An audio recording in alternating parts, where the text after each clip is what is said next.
Sans sortir la clé intelligente de votre poche ou de votre sac à main, vous pouvez verrouiller ou déverrouiller les portières, ouvrir le haillon et démarrer le moteur.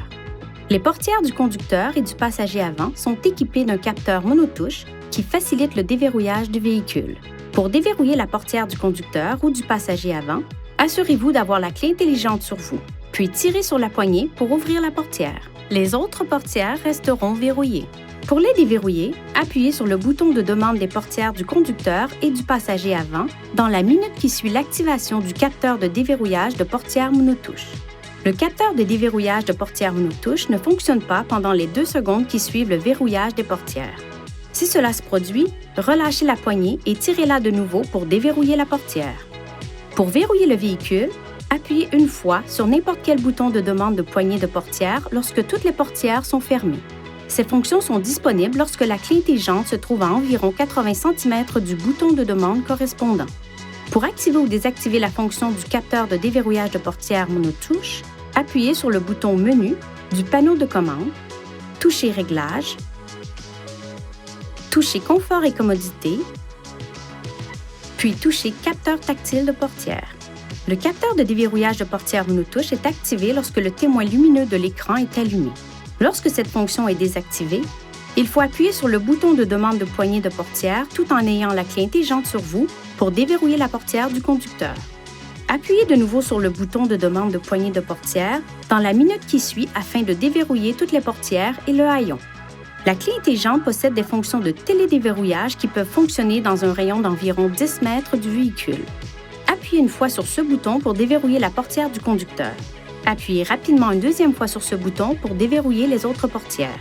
Une fois les portes déverrouillées, maintenez le bouton de déverrouillage enfoncé pendant plus de 3 secondes pour ouvrir les vitres automatiques, le cas échéant. Appuyez sur ce bouton pour verrouiller votre véhicule. Les feux de détresse clignoteront et le klaxon retentira pour vous aviser que les portières ont été verrouillées. Si vous quittez le véhicule et que vous fermez la porte sans la clé intelligente, toutes les portières se déverrouilleront et un carillon d'alarme retentira. En appuyant sur les boutons de verrouillage et de déverrouillage pendant plus de 2 secondes, vous désactiverez la fonction de klaxon. Les feux de détresse clignoteront 3 fois pour vous indiquer que la fonction a été désactivée. Pour la réactiver, appuyez de nouveau sur les 2 boutons et maintenez-les enfoncés pendant plus de 2 secondes. Les témoins des feux de détresse clignoteront une fois et le klaxon retentira une fois. Votre clé intelligente est également équipée d'un bouton d'alarme d'urgence. Pour activer le système d'alarme d'urgence, appuyez sur ce bouton et maintenez-le enfoncé. L'alarme peut être désactivée en appuyant sur n'importe quel bouton du porte-clés. Si la batterie de la clé intelligente est morte, vous trouverez une clé mécanique au dos du porte-clés. Relâchez le bouton de verrou pour faire sortir la clé mécanique. Il est possible d'utiliser jusqu'à 4 clés intelligentes pour un véhicule, à condition qu'elles soient enregistrées auprès d'un concessionnaire Infinity avant d'utiliser le système. La clé intelligente comporte des composants électriques sensibles. Veuillez éviter les situations suivantes qui pourraient nuire à son fonctionnement.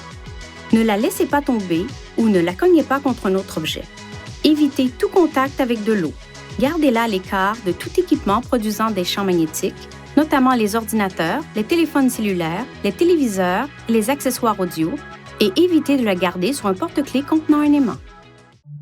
Veuillez consulter le manuel du conducteur pour obtenir des renseignements importants concernant la sécurité et les limites du système, et pour en savoir davantage au sujet de son utilisation et de ses caractéristiques.